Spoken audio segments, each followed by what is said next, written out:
Hey everybody, welcome to Let's Talk League. Today we're going to be doing a new segment called the Meta Review, where we're going to talk about the hottest picks in solo queue as well as pro play. We're also going to talk about which lanes feel the best to play in pro play and solo queue. We'll also jump right over to LCS, where we'll talk about some of the best news happening there with Broxa, as well as things like C9, how well they're doing. And then we will also have a short discussion about the LCS spring split changes. So without further ado, let's talk League.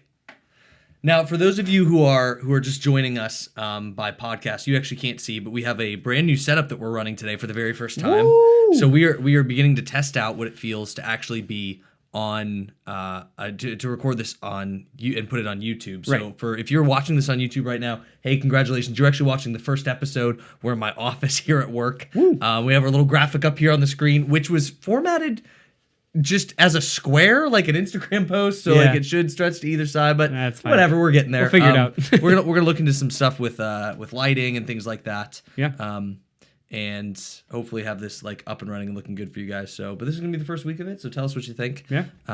We'll go from there. But so let's get warmed up here. Let's get kind of like synced up together. Yeah, here. let's do it. I feel like we should do a mind meld. You ready? Yeah. 3, 2, 1. Tea. Water. Okay. 3, 2, 1. Drink. Liquid.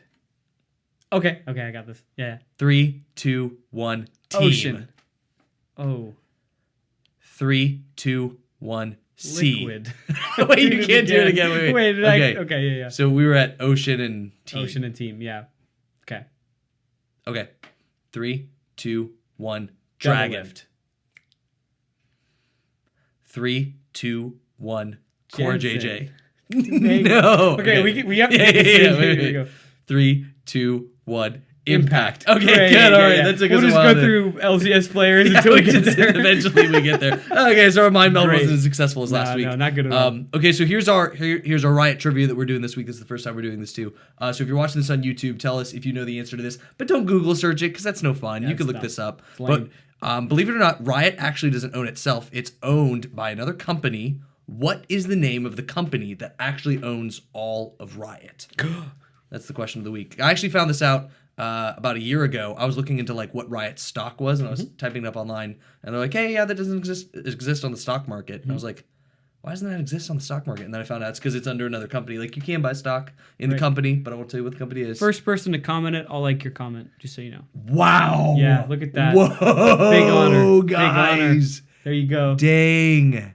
All right, we gave him enough time. All right, yeah, fair enough. No, wait. No, we're not going to say it here. Oh, yeah. We'll respond to it in the comments. That's right. Actually, you know what? Yeah, no, we should put it in the comments. Because then someone's going to skip forward and be like, oh, it's... Yeah, and that's no fun. So you just have to... It's Sony, which it's not Sony. That would be insane. Yeah, I wouldn't know what to think. Yeah. Okay, so that's our Riot trivia for the week. Let's go into the meta review. We're going to go through each of the 5 lanes one by one. We're going to talk about what's big there, and we're going to talk a little bit about how it feels. Yeah. Let's start with top lane. Hoje, you're a little bit more proficient there than I am. Sure. Why don't you walk us through? Yeah, so a lot of the big picks for top lane, they're so weird. It's like for solo queue, a lot of the S tier ones was like Soraka, it was Ornn, Set, and York, which I don't know. It's just weird. Like it's like there's like tanks, there's like healing, and then there's like split push.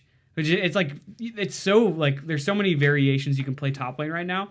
Whereas like it's even kind of the same in pro play too, which is kind of strange. Where it's like Aatrox, Ornn, Soraka, Camille, Gangplank, Set, like all these interesting picks. I think for solo queue, top lane feels terrible because you are always kind of isolated, and like I mean it's just the nature of top lane. It's hard to like make it balanced. Like sure you can TP into bot lane and potentially get a kill or die just doing nothing. But like your lane is naturally just kind of isolated.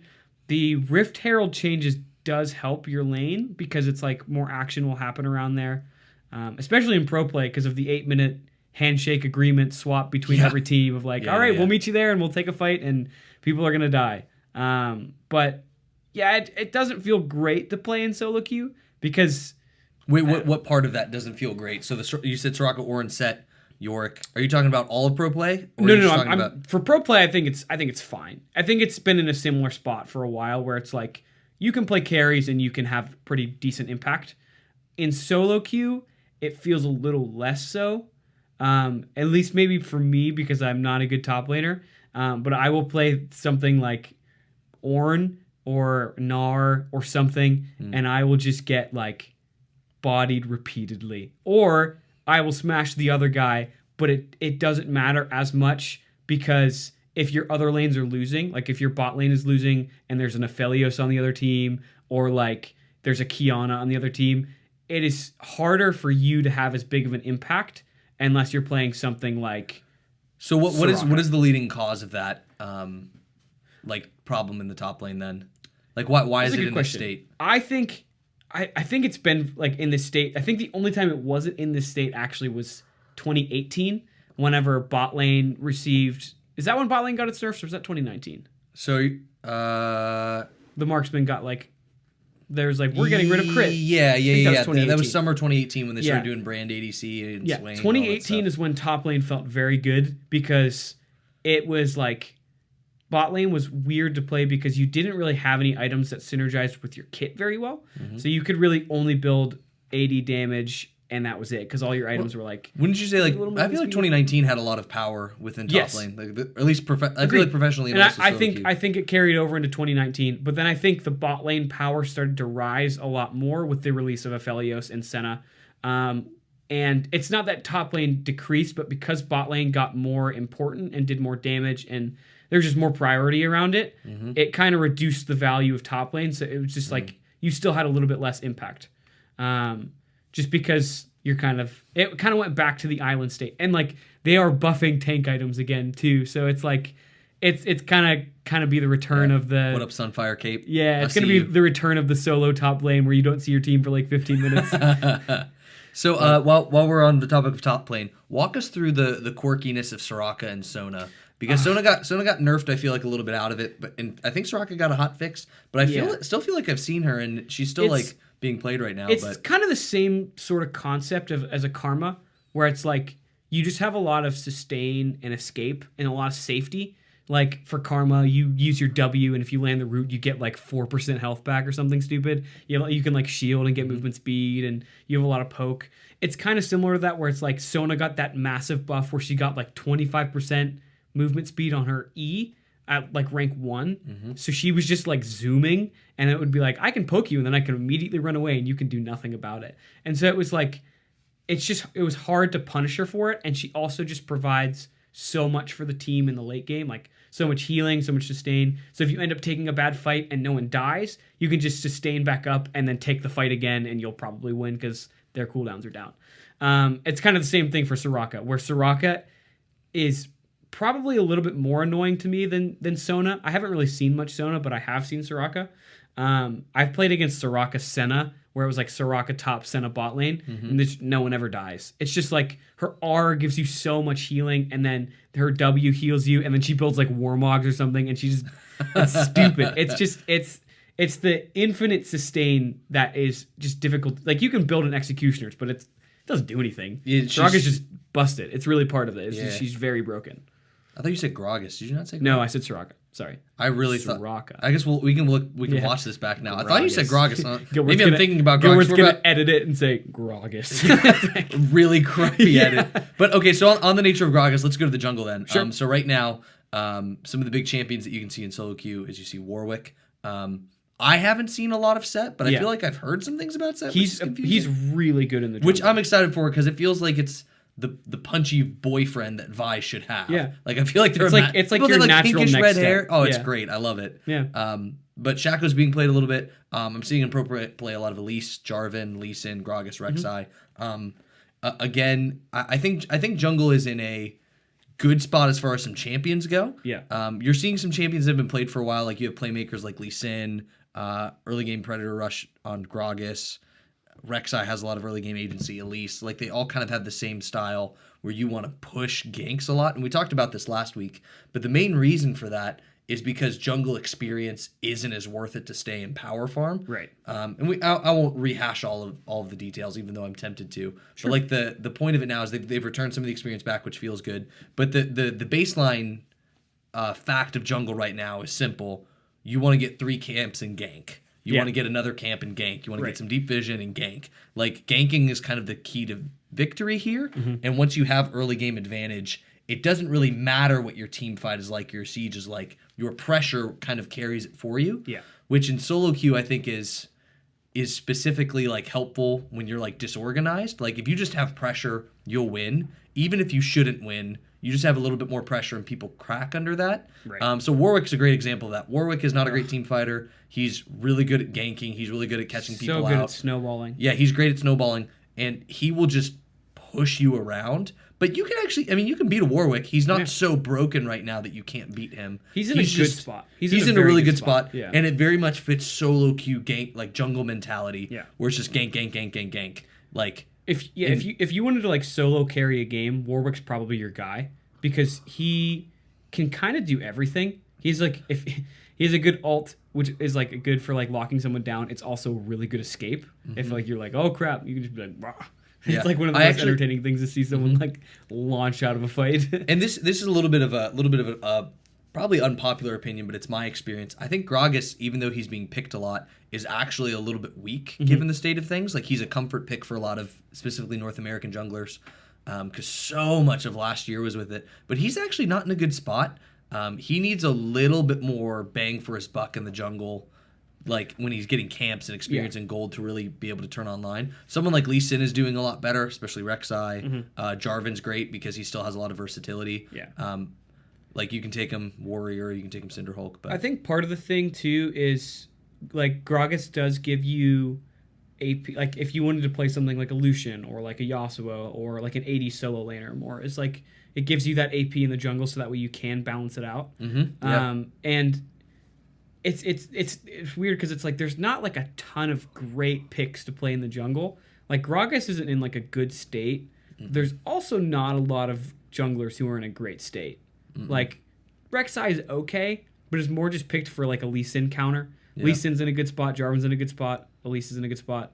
But like, other than that, there's not really anyone that's like, wow, dude, they're really good. Like, we saw Set get played in the jungle, and that was interesting. I think Dardoch played it very well, but I don't know. It's weird. There's not a ton of versatility. Yeah, there's not a lot of health. Like, you just. I mean, I can't tell you how many games. I said last week, I think it was 8 and 13 was the difference. I'm still seeing I'm level 8 and they're level 11, pretty frequently. I was level 10 and was going against, there was level 15 Yasuo. It blew my mind. That Yasuo was super fed, so it made more sense.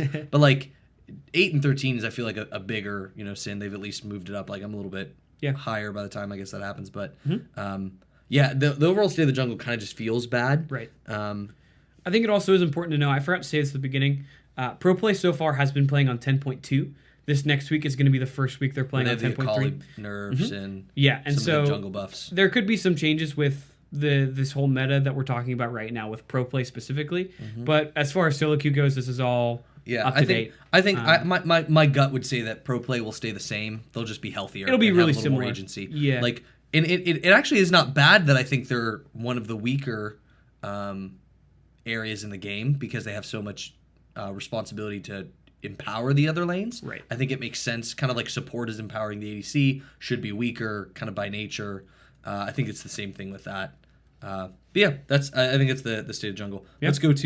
Let's go to mid. Walk us through what's going on there. All right, so the top picks for mid right now, Mordekaiser is really good. If you're like, I want to pick up a champ and I want to just start climbing my way through solo queue. Mordekaiser is probably the best champ to do that with if you're playing mid lane. Even top lane, probably you could do it. But it's probably a little bit better mid lane just because, I don't know, it's a shorter lane and his E is easier to hit in a shorter lane. But he's super simple. Like, his Q, you hit him. His W, you get a shield. His E, you pull him in. And his R, you take him into the death realm. But he's really, really strong. He's just hard to kill, and he does a lot of damage. Is really just like the big part of it. He's a little weak early, but he's very strong. The other three are Swain, Fizz, and Diana. Where in Pro Play, Akali actually has a 100% ban rate so far. That's insane. In every game. I mean, 10.3 will change that some. Sure, but I agree. I don't even know if we're going to see Akali picked at all. Maybe we will, like, one game for people who are like, maybe. But I don't think so.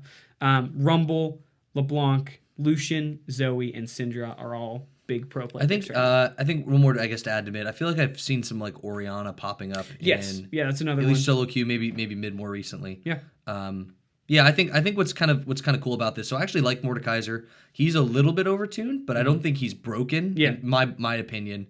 Probably some ADC out there will rage against me and be like, "No, you idiot! He's so broken." But yeah, I do think that like mid feels like it's kind of at actually a little bit of a fun spot. Like there's actually some champions that you can play that remind me of the control mage, like the like the burst mages from before, like the Syndra and Orianna feel good to see again. Zoe in there is, I know, annoying, but I don't feel like she's overtuned or broken. Right. LeBlanc, Rumble, like there's just a lot of fun things going on there. So actually, in my opinion, I think mid's in a really solid spot. I think there's a lot of different picks that you can play, and it's like they're interesting matchups too. And it feels balanced in terms of power. I don't feel like mid has the eternal, or the like, I don't know, the grasp on the rift right now where you can't win through another lane. Right. I think it's like actually at a pretty fair state. So like mid main's out there. Maybe you disagree with me. You can tell me in the comments, but I actually think your lane's in a really good spot. I think I would argue that it's in the best spot outside of support. I think those are the two lanes that are doing the healthiest right now.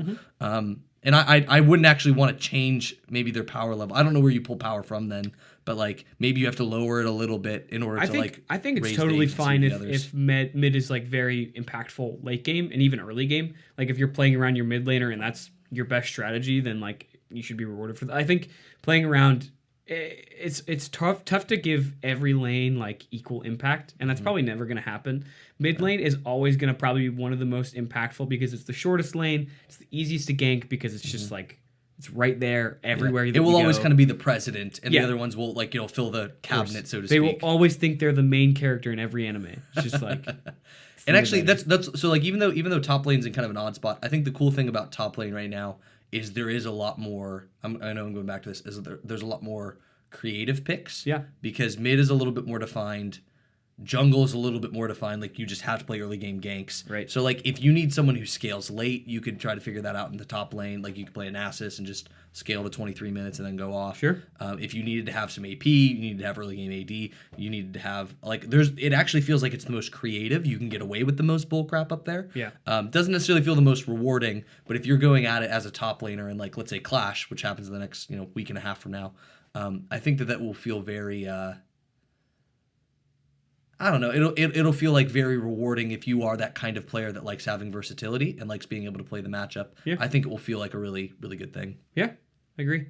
So, all right, let's move to bot lane. You actually should probably take this one. I'm too, gonna say that's you. It's my lane. The best picks right now in solo queue. A lot of these will cross over to pro play.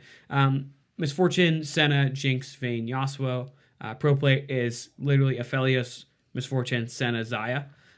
Those are like the main four. There's like 2 games of Varus and like I don't know. It's really random. But I think Senna bot lane is not gonna be. It's very one dimensional and like people are starting to figure out how to play against it. And I actually don't think it's as broken as people thought it was. What's the counter to it? She's really weak early. She has terrible wave clear early. Sure. I mean, she has to stand there for like 5 hours to auto attack. She's like, but like, isn't that more of an issue of build then? Wouldn't it be better to build something? I guess maybe Manamune is the default for her. It feels like, but and because you want to be able to spam your heals and you want to be able to build up that mana, just to be able to, constantly be using your abilities because that's like the big part of your kit is being able to like eventually get enough range where you can queue people from like really far away but I think part of the thing is. She is not like a hard carry lane. She pairs really well with someone like Nautilus, even like Blitzcrank or Tom Kench even.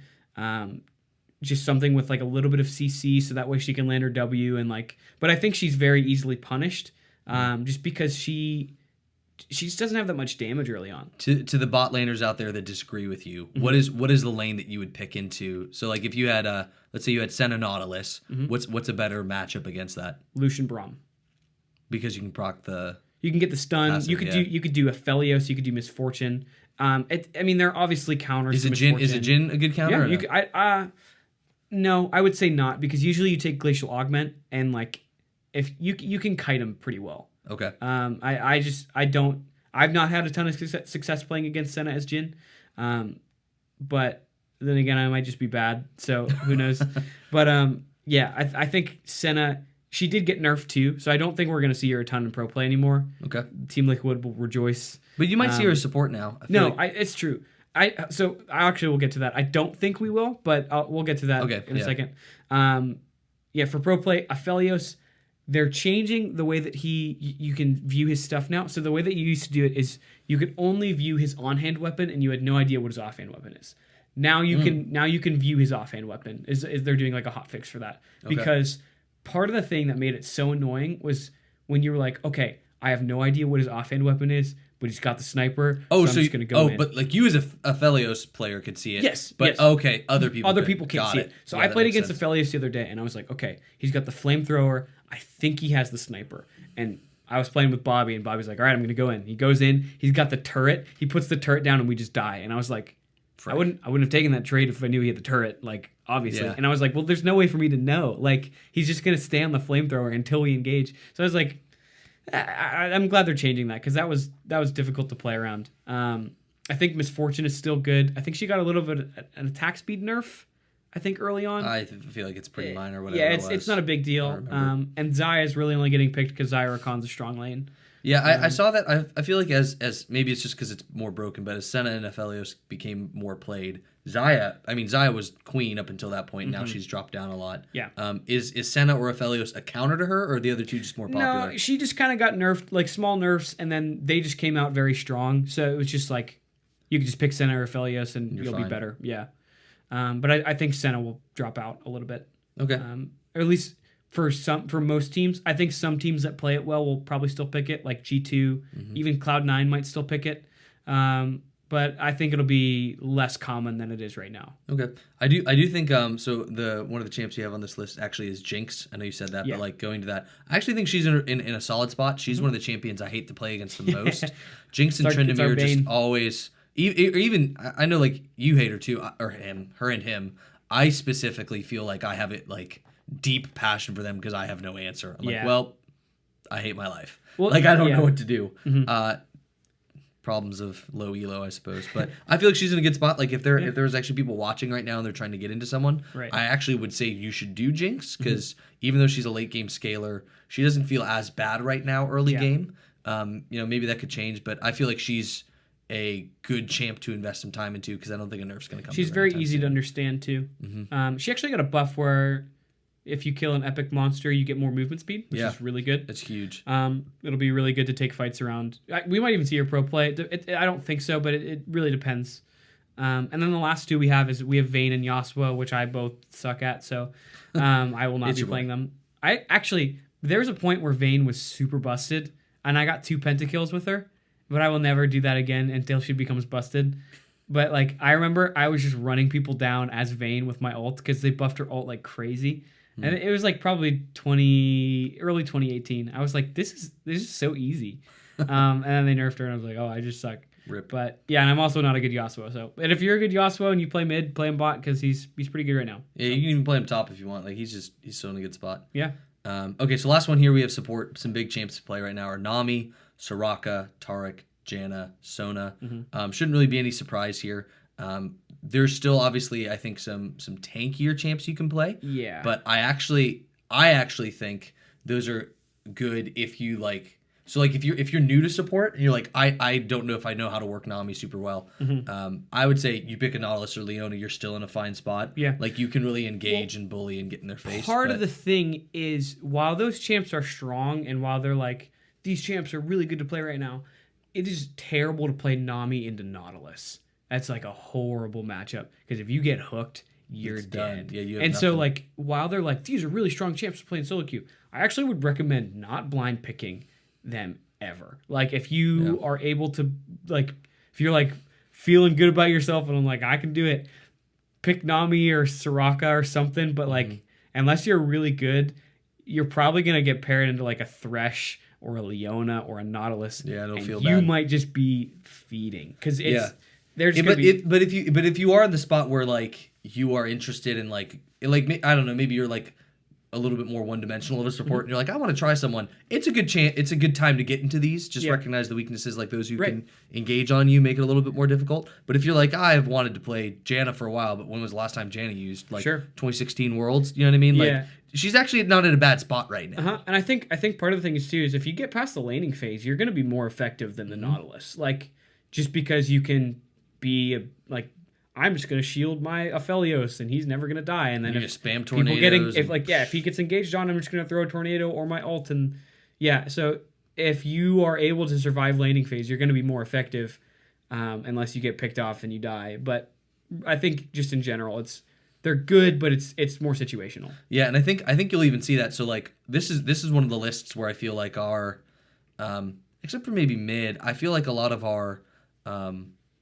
like solo queue champs for support and pro play champs are very different in style right now. Yeah. So like pro play, you see a lot of Nautilus. You've seen Tom Kench come back because he's safe to go with Aphelios and Senna. You have Rakan if it's paired with Xayah. You have Braum. You have Thresh. You have Leona. Right. These are champions that we're all very used to seeing. But my prediction for over the next probably 4 weeks is you'll start to see more of these champions that are a little bit more like enchanters. I was gonna say enchanters, but like I don't know if Nami's technically shieldy boys. That. Yeah, the shieldy boys and shieldy girls. Yeah, I think you'll see more of them. Maybe not to the point where they overtake it, but I think there are some ways to play with them. I think people who are good at item reworks and stuff, it's viable. People who are good at them will pick them, but if you're not good at it, it's probably more just better to pick like Thresh or Nautilus. Like if you're Keith McBrief, just pick Thresh.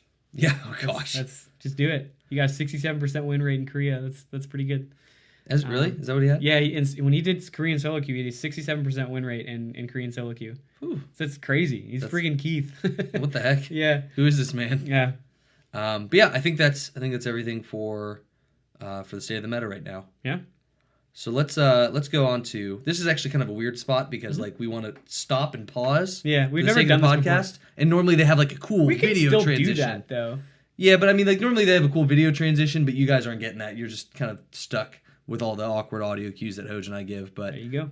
Let's go into some LCS news. Yeah, going on here. All right, so we actually got more Broxah news. Broxah will be here next week. Clap, clap, clap, clap, Woo! clap. If you're a Team Liquid fan, you're rejoicing. Even if you're not a Team Liquid fan, you're probably still rejoicing because you're like, my team will become stronger and then lose in the finals.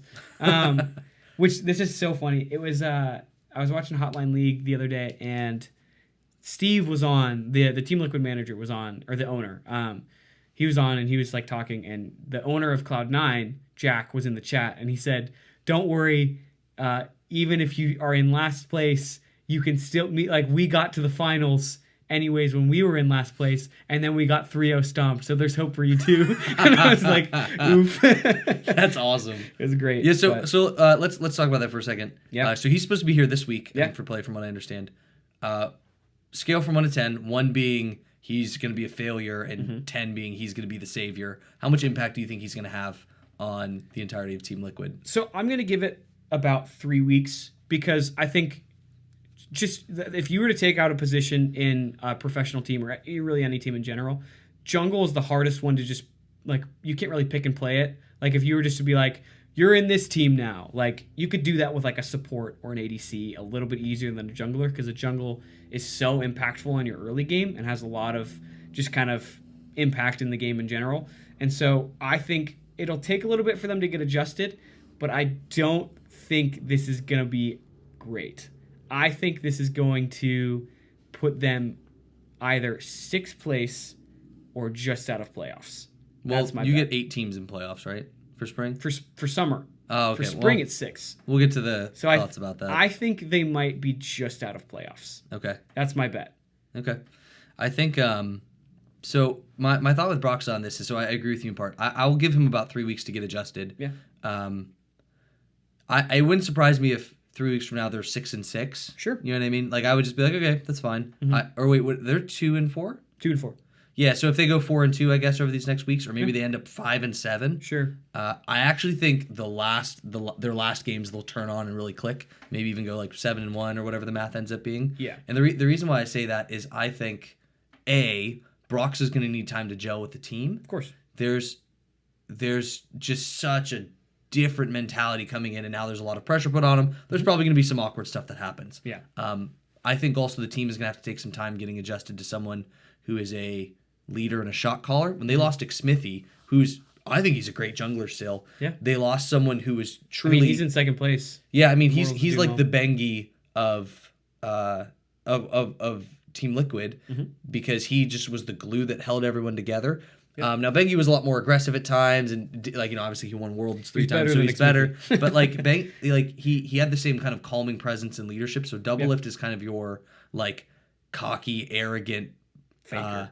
Anime protagonist. You know what I mean? He's like, I'm gonna do it all, and I'm gonna put the world on my shoulders and take care of all this crap. But he's like the almost just as powerful as the main protagonist, but a nice guy, and he helps the rest of the team feels like they fit in and belong. Right. So I think while Broxa doesn't necessarily fill that shoes. I'm sure he's a nice guy. I'm sure people will like him. Smithy's vibe was just one of veteran leadership and stability and communication and consistency. And that's something that, even though I think Broxa right now is a better jungler, I don't know if he will have that kind of presence on the team. And truly in League, if there's one thing that it's fickle about, it's team chemistry things. Yeah. If you lose that or you're struggling with that, it is such a bear to change, which is why some people stay for a year on one team and then shift, is because of just chemistry issues. And it's hey, you're a great player. You don't fit our scheme that we're running. You have to change. So I do think my bold take is this. I think Team Liquid is still a contender for first place. Okay. And for not necessarily in the regular season, but I think they're a contender for winning the finals. Yeah, sure. I would put them they're in the top 3 in my opinion. And C9 doing so well, I have to put them as top 1. This is the best I've ever felt as a C9 fan. Honestly. But I do think that I would arguably still say I still think they're the second best team in the league. I think we just have to wait a few weeks for it to turn online. Sure. I think that's fair. My big concern is actually not as much about Broxa, because watching the Team Liquid games, it wasn't it's just Surenfire. It's Surenfire's holding them back. It was multiple misplays from multiple of the very stable core players. Doublelift is 0-4 on Senna, and he just hasn't looked good on Senna. Yeah. He literally died to Keith McBrief hooking him. And to be fair, honestly, Keith looked pretty good in the game against Team Liquid, which I was shocked by. It was his first really good game, and he looked good. And at the end on the mic, or on the mic check, he stands up and he goes you're trash, and it was really funny. But I genuinely think that there's a lot more problems for Team Liquid than just Surenfire. I think there is, for some reason, playstyle issue. For whatever reason, it looks Jensen's Rumble looked a little bit odd. Impact, I forget what he was playing, but he just looked off at times. It just feels like the whole team isn't quite there yet. Whether it's mentality or, I don't know, motivation, it just feels like they're not there. Because we've seen their peak, and it's incredibly high, but they're not playing anywhere near that. They're below 50% for me of where they're actually could play at. Yeah. No, that's fair. So that's why I'm things really need to start changing quick. Yeah. And if there's a week where they go 2-0, I'll be they're back in playoffs. But until I see that really definitive, not just scrappy wins, but dominant wins. Yes. And in some of the the Dignitas loss that they had was okay, you got TP'd on behind and you lost barely, but I don't know. I want to see we're not seeing the Team Liquid of old. We're seeing potentially 2016 Team Liquid where it's you're okay. Perma-fourth. Yeah, you're I don't know. So I think they could do well, and I think they still have a chance to get there. It's only been 3 weeks, but my overreaction is that they will barely make playoffs. Okay, that's fair. Yeah. All right, let's talk through the rest of the standings then. Yeah. Talked about what we're surprised about, disappointed, hopeful. Who are the most impressive teams to you right now? So Cloud9 is the most impressive team right now. Which feels great. It literally is the best I've ever felt about a C9 roster. Yeah, started summer of 2016. So I wasn't here for the glory of the two splits we won. I've been here for all of the failures. But yeah, it feels great. This is the best 3 weeks I think I've ever felt. Yeah. As a C9 fan. It's fantastic. They just look very cohesive. It looks to me, and I mean, obviously I'm like silver, bronze, gold analyst. I don't know. I haven't reached gold yet, but platinum for TFT. They look very clean, and I would say they look a little bit better than what Team Liquid did, like peak summer of 2019. Yeah. I think this team, it's theoretical, but I think this team could have beat, or is probably more likely to beat, the Team Liquid from the summer of 2019 if this team was thrown into that situation. Yeah, agreed. Agreed. But it's hard to tell. And like obviously we've seen this sort of thing before too, where like in 2018 maybe 27. It's 2018. We saw them go like 9-0 at the beginning of the split, and then they just consistently lost, and then we got into like 5th place, and then lost to Team Liquid 3-0, and it was like, oh, it felt bad. Oh, yeah. So like I remember that I came home. I was working at church, and we had this massive egg hunt. We had like a crazy amount of people that we like organized. It was way more than what we thought we were gonna have. Yeah. And so it was like very stressful because I was like leading it, and I remember coming home and I was exhausted, and I was like, I gotta do 2 more services tomorrow, but like I'm just gonna watch the Cloud9 like things to just kind of unwind and relax. And it was late, like it was like 10 o'clock at night, 10:30, and I'm sitting there watching them.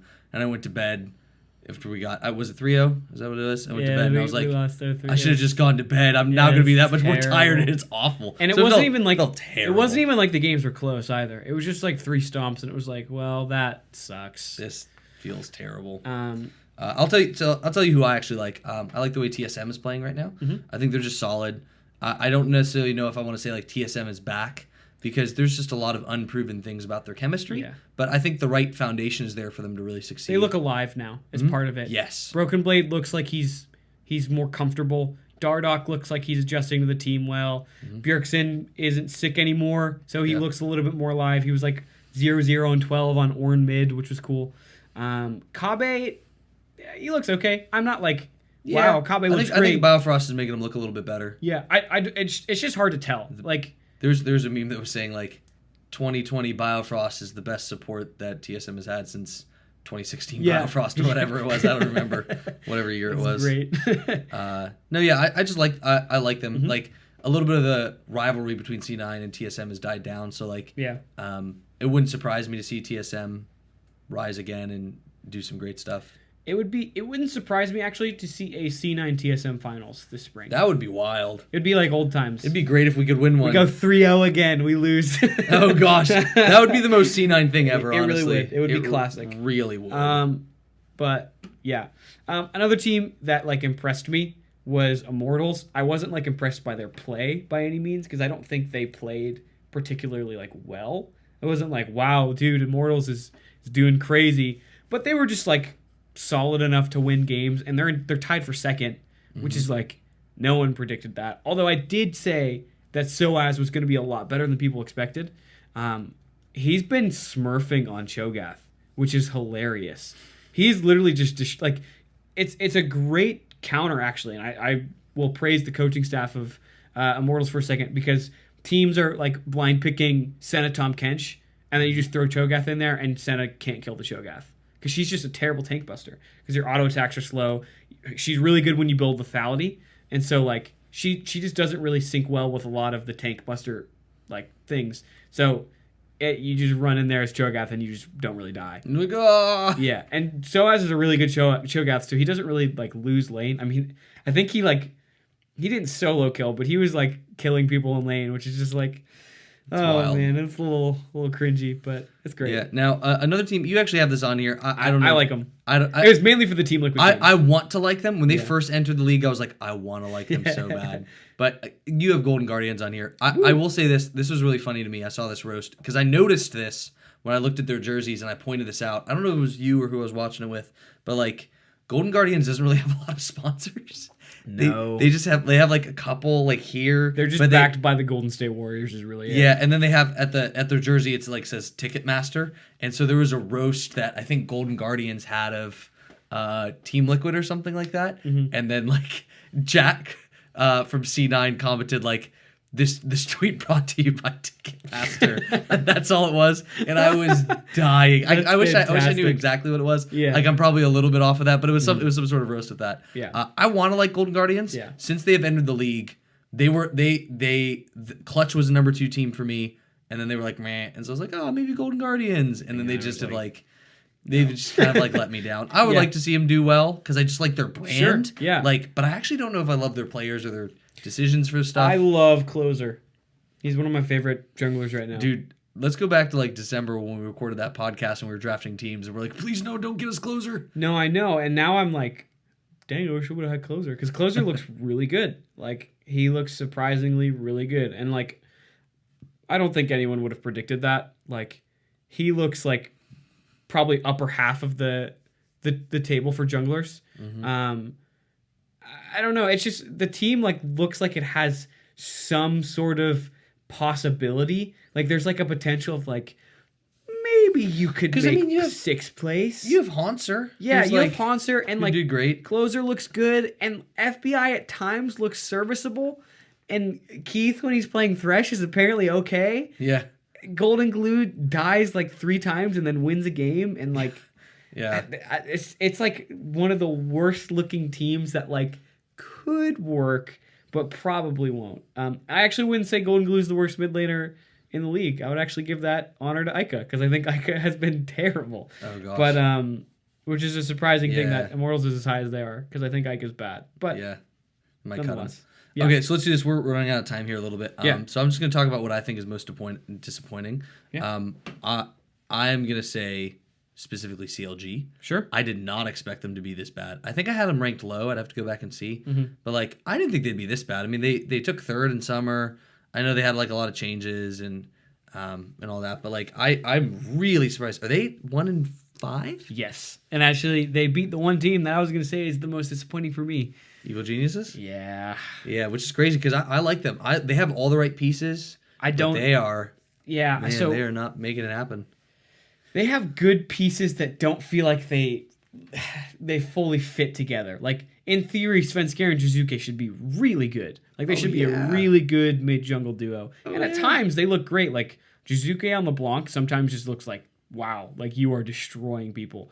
Svenskeren has not looked the same. He looks very lost, and like Kumo is okay, and he's just like, I don't know. And then Bang and Zeyzal. Bang actually is performing well. He actually has one of the highest damage per minute in the league right now. You pair him with a kind of a passive in lane guy like Zeyzal. Yeah, and shine. Like one of Bang's biggest weakness is his laning phase. So it's Zeyzal's back in the same spot that he was last year. Like I think Bang is better at least. Yeah, maybe a little bit, but it still is not looking too hot for them. So yeah, that's a little bit disappointing because they came in the league and were like, we're evil and we're gonna take down Team Liquid, and now they're like what, like 1-5 or something like that. It's like ooh, not a good spot to be. Yeah. Now I know you had we're gonna talk about the championship points discussion that we were talking about earlier this week.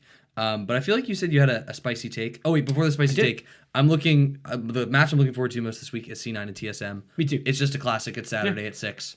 Unfortunately, I will be working at that time, but Yeah. I might be watching it on my phone. I am relieved of my cafe duties this week, so I will be watching it live. I might couch. have it open on my phone Yeah, as I I'm mean, doing I would- stuff. I I'm would not do gonna the lie. same. But yeah, that's the one I'm most looking forward to. What's your spicy take before we talk about point stuff? I think my spicy take was that Team Liquid wasn't going to make playoffs. But okay. I kind of cheesed and was like, they're going to make 6th place. But you know what? I'll go with it. Team Liquid is not going to make playoffs this split. For spring. For spring. Okay. So let's actually dive into the last topic that we have. Yeah.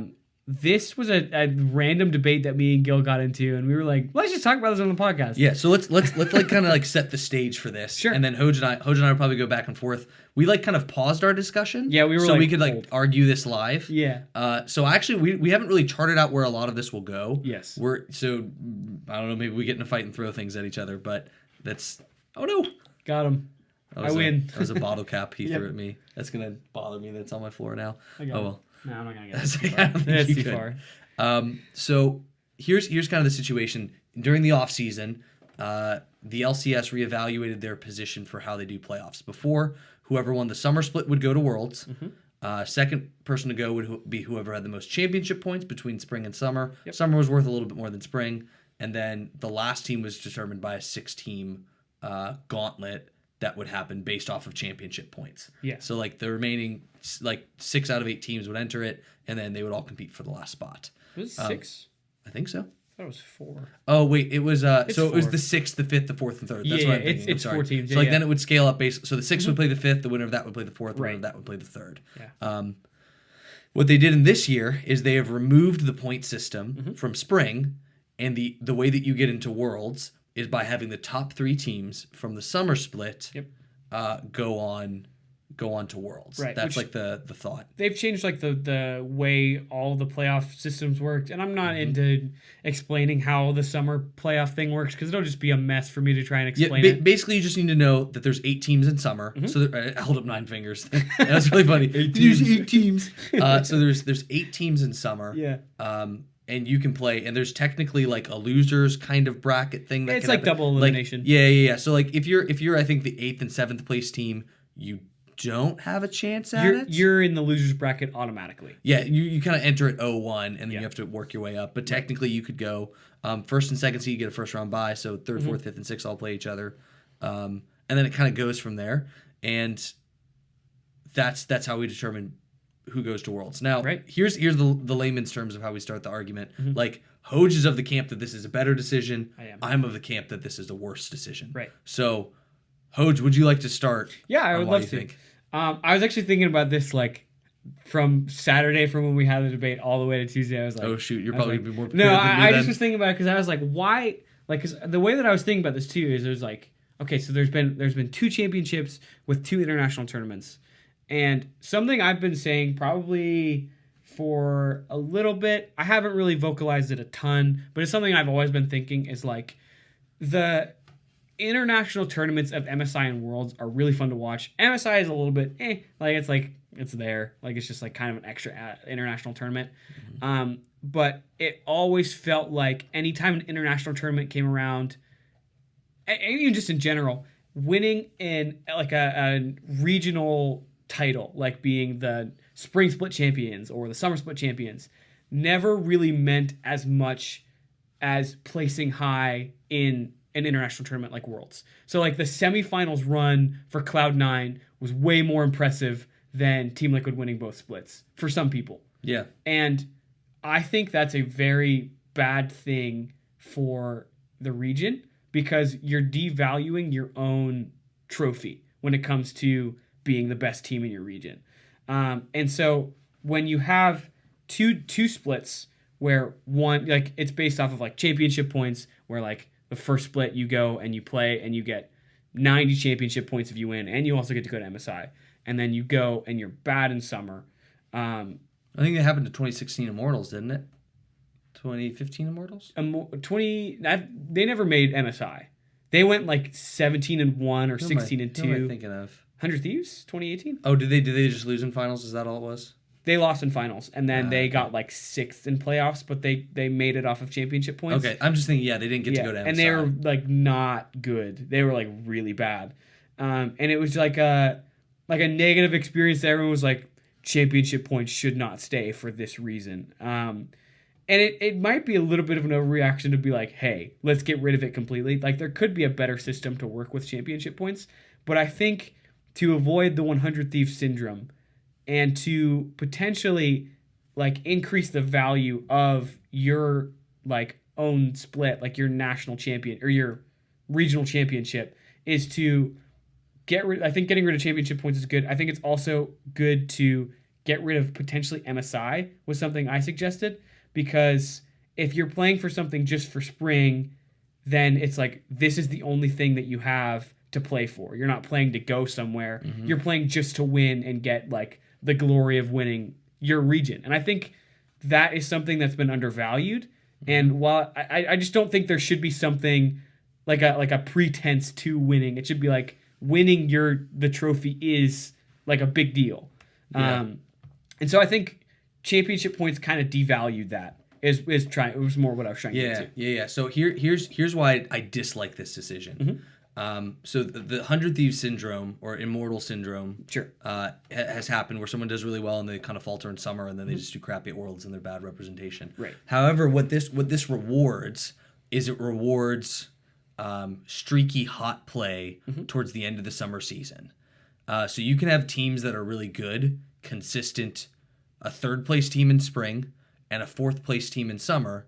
You might argue should be fair, or maybe a second team and a fourth place team would be argument for you to say, hey, they took second and they took fourth. They absolutely should be representation at Worlds. You are now removing a team that has found itself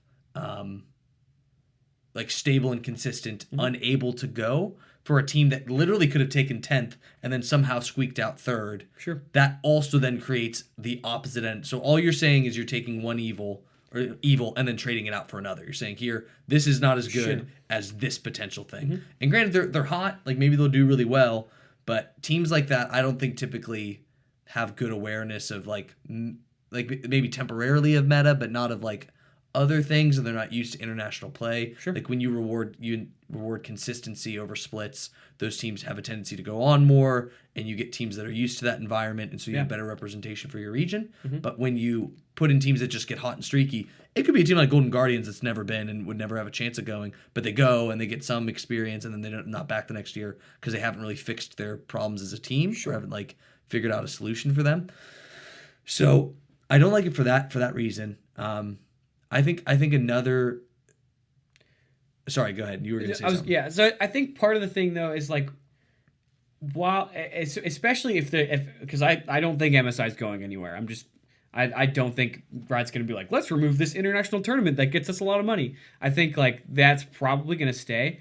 And so in my mind, the way that it makes sense is for the spring split, what you're competing for is going to MSI. And I think MSI should have. It should put. I don't know how other people would feel about this. I think MSI could be a little bit bigger. I think you could have 2 teams go instead of just one team, because MSI is a weird tournament where it's like we have a group stage and then the top 4 teams go and then there's like 3 best of 5s. Whereas like if you have a little bit more to it, or if you do double elimination or something, I don't know, which I think is probably going to be a format change at Worlds. That's my guess. But I think when you have a spring split that leads into an international tournament and then a summer split that leads into another international tournament, both of those splits should be separate for their own respective tournament. Whereas like if you have spring go to have points that carry over to this tournament, the other tournament feels like it's there and it's cool if you win, but it's not really that big of a deal. So, like, I agree with that 100%. Yeah. If they're going to commit to this system, they need to make MSI a bigger deal. Yeah. Have more prize pools, make it, like, a more, like, and it's already, like, do something for it. It's a fairly big deal. Like, I think of MSI as, G2 winning was crazy. Yeah, I thought it was awesome. Yeah. But, like, if they really want this to succeed, I think they need to have, I think, actually, bold take, I think they need to have a universal system for their splits. Otherwise, they're going to isolate people who want to get into the league. Yeah. And they're like, wait, why is this spring split different than the summer split? I agree. What's the difference? They need to be the same format, and they need to sell out to making MSI a bigger thing. Yeah. But then what do you do when you have two, like, you then have 2 tournaments that feel the same thing? Yeah. Like, And what's they have to what's be the actual, different like, there needs to be a different flavor about them. Yeah. And there needs to be, like, otherwise it just actually feels like you're doing the same thing twice in the same year. Yeah. Whereas right now with the 2019 system, like what you had is you had a clear understanding that this is a lesser than tournament. Yeah. That is a cool thing and it's a big deal, but it's not nearly as big of a deal of Worlds. Sure. When you change the spring split to literally be worth nothing except the first place team going to MSI, I'm thinking as a coach, why do I give a rip about, like, I mean, this is more intense, like, coaches out there would be like, you want to care about these things. But, like, truthfully, the spring split doesn't matter to you. Sure. You can be a 10th place team in spring and still go to Worlds in summer. Sure. And that, like, doesn't incentivize play. And honestly, it doesn't incentivize viewership. I think that's, like, a big thing that League isn't considering. Like, why should I, I guess if I like the sport and I want to watch it, great. Yeah. But, like, what am I actually competing for here outside of just the trophy? There's nothing else that, like, is on the line. Yeah. So I take 4th place. It just doesn't matter.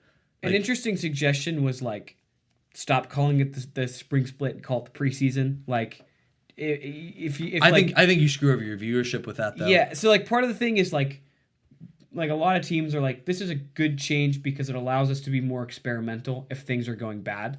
So because it's not as big of a deal, you're not going to be as afraid to try out Keith's support, or you're not going to be as afraid of dropping games with Surefire. Whereas it's like, if it would be scarier for Team Liquid if it was like, I mean, Team Liquid's a weird example. It'd be scary if it's like, let's say 100 Thieves has to play with Surefire. Mm-hmm. It's like, that becomes scary because it's like, well, bringing in Meteos doesn't really make your team like very high on the table. But like having this spring split allows you to kind of experiment or deal with some issues and work out internal problems, which I'm not saying is great to watch. I'm not like, oh, I can't wait to see my favorite team fix their internal issues. I'm more just like, it might help raise the level of North America international play, because teams are able to figure out their best roster instead of being like, well, so here's a temporary Band-Aid. Here would be my solution to solving the international problem. Mm-hmm. I think if you really want to like get better internationally, you need to develop and pull from a better talent pool here in North America. Yeah. And the way that you do that is by appealing to more people and getting more people interested. Sure. So I will take the argument from the side of the viewer. Mm-hmm. This is the most clunky thing. I literally have the format pulled up in front of me. Yeah. And it looks It's hard to awful understand. for spring and summer. It looks awful. And some people who are super sports minded, they're like, this is a very normal thing. Like I get it. It's but like when you are appealing to a bunch of gamers who don't typically know how this stuff works, but also just from a practicality standpoint, like I'm looking at the summer playoff right now. It is horribly confusing. Same with the spring. Like spring's a little bit more straightforward, but like it doesn't, like as someone, if I'm trying to get a friend into League and trying to explain the way their systems work, this is not an easy thing. And maybe they'll get into it just because I'm hyped and energetic. Yeah. That's how I feel like a lot of people, maybe if they listen to me talk about League, it's just because I'm energetic. Yeah. But like, I don't think this is very user friendly, and I don't think it even like if I'm thinking about it long term now, like if you are going to try to have similar level like flavors of tournaments at a college level or a high school level, this now feels very different and odd. I think there's something to be said about the universality of systems with this that helps it be more understandable and more relatable to people. Right.